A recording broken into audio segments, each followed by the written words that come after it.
And now to the war against drug peddling. In Ogun State, the Nigeria Customs Service Area 1 Command has handed over Cannabis Sativa worth more than 100 million naira to the National Drug Law Enforcement Agency in furtherance of the synergy between the two agencies.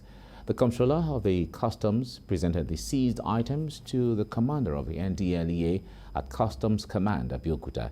TVC News' Kazim Olowe reports.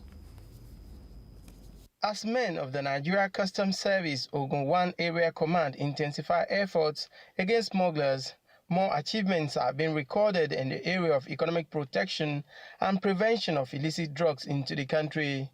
This time, the customs seized more than 319 sacks and more than 400 wraps of book-sized packaged cannabis sativa. The Comptroller noted that the command will continue to do its work diligently and partner sister agency in ensuring that they protect the economy of the country. In line with respect for each agency's statutory functions and in order to further strengthen the synergy between Nigerian Customs Service and NDLEA, the Ogun 1 Area Command of Nigerian Customs Service, with the approval of Comptroller General of Customs, Colonel Ahmed Ali Ibrahim, retired, hands over intercepted cannabis sativa of 319 sacks raw, 476 wraps book size, and 96 wraps coconut size, with duty paid value of 120,848,768,000 naira only to NDLEA Ogun State Command. The NDLEA commander, who was appreciative of the efforts of men of the Nigeria Customs Service, described the seizure as a very huge one and called for more collaborative efforts. This is a very huge seizure. Well, this is not the first time Nigerian Customs Service has been assisting NDLEA and Nigeria in general. Without the assistance of the customs here, honestly, we could have been in trouble in Ogun State from all these things coming in from the border, across the border. But I believe with the manpower and resources that the customs has, it's making our work much easier. Yes, in removing these substances from circulation. The officials of the NDLEA later carried out tests on the content of the sacks and confirmed it to be cannabis sativa before they commenced loading of the seized items to their office.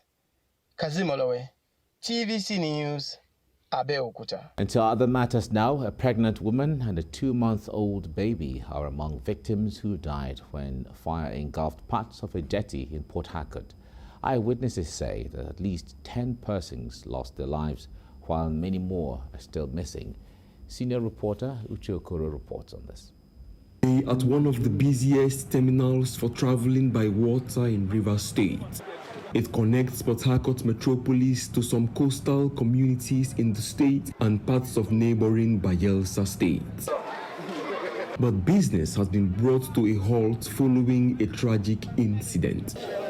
This jetty allegedly went up in flames as some boat operators were offloading petroleum products suspected to have been stolen and illegally refined. And the presence of other flammable substances close by made the situation worse. That fire will catch from local boat.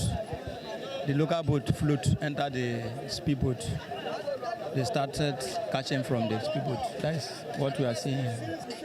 If you assess the damage here, billions. We lost billions here.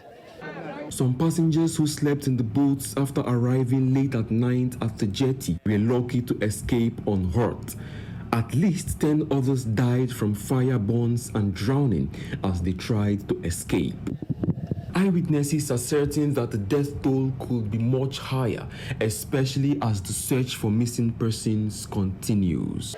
We pick up about 5 children this morning. Children. Had it been here, you should have captured them. We will not drop them here. Look, if you sight across, you will see one sick, they pin there. Dead body. That is it. A lot are still beneath the water.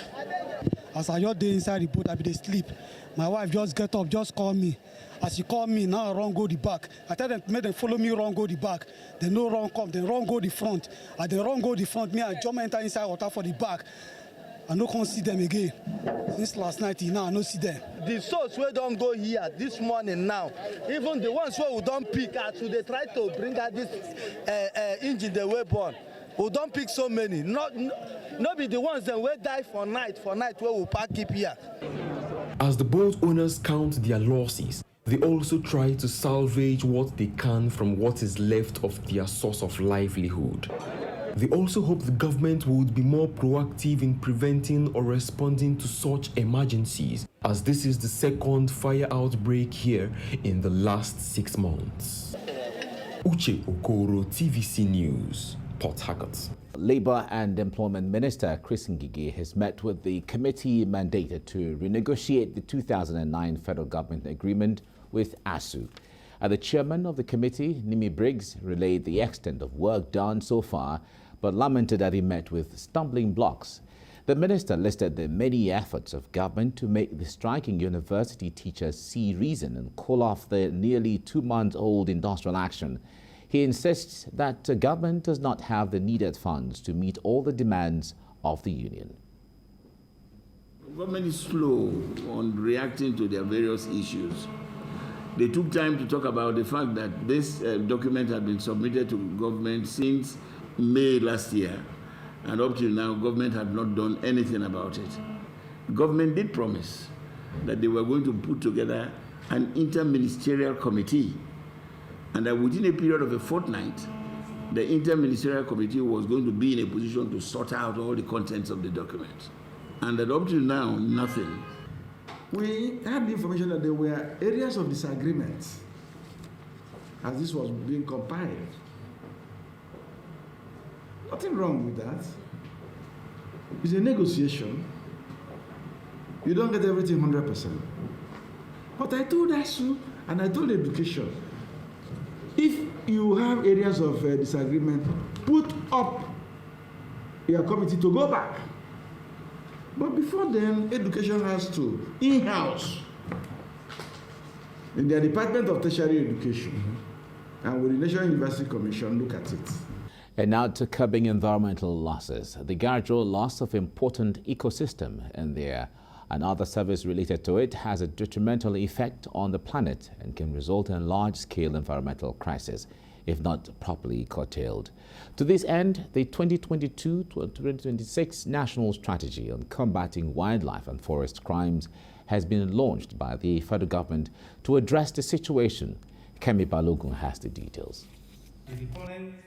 More than 1,800 species of animals and about 4,600 species of plants are under serious multiple threats, pushing them to the verge of extinction in Nigeria. This is why the federal government is launching the national strategy to combat wildlife and forest crime. The strategy will, among other things, tackle wildlife and forest crime, as well as achieve sustainable forest management that will also address climate change. In our collective effort to implement the national strategy to combat wildlife and forest crime in Nigeria, 2022-2026. Our concerted efforts to combat transnational and domestic wildlife crime by enhancing institutional capabilities, strengthen legal framework to deter wildlife, promote alternative livelihoods, etc., cannot come at a better time than now. In recent years, Nigeria has evolved into a primary transit hub for trafficking in illicit wildlife products from Eastern and Central Africa. According to the UNODC World Wildlife Crime Report 2020, Nigeria has less than 1% of Africa's elephants. Yet, between 2015 and 2019, the country was the leading source of elephant tusk seizures, accounting for 23% of global seizures. The illegal activities associated with these environmental crimes are enormously damaging to the natural world and thus to us humans. The effective implementation of the document remains a priority at all levels in order to reverse the negative trend of social, political, and economic impacts of wildlife crime in Nigeria. Effective implementation is possible only if and when state governments adopt the strategy as part of their critical policy framework. The document has the potential to facilitate reduction in the rate of wildlife and forest crime in Nigeria and to also tackle environmental degradation and biodiversity loss. The need to set up a wildlife specialized crime unit within the police force has been requested. This is in order to reduce the frequency of wildlife and forest crimes. Kemi Balogun, TVC News, Abuja.